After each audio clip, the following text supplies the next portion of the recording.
dahil kakapirma pa lang ng kontrata ni Donnie Pangilinan, talagang tinatanong sa kanya kung sino ang mga gusto niyang makawork.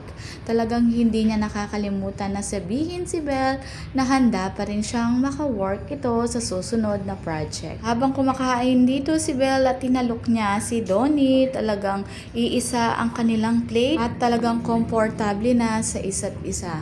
Okay lang kay Donnie at Belle na gamitin ang spoon and fork ng isa't isa. For sure, alam ng as a family kung ano nga ba talaga ang dalawa dahil nakikita nila ito off-cam. Kamakailan nag-post nga si Belle na sabi niya done for today. Siguro natapos ang kanilang shooting at naalala nga ng mga netizen may ganyan din post si Donnie Pangilinan kagayang-kagaya kay Belle. Mukhang same day ito ngunit hindi lang nila pinagsabay na ipinost.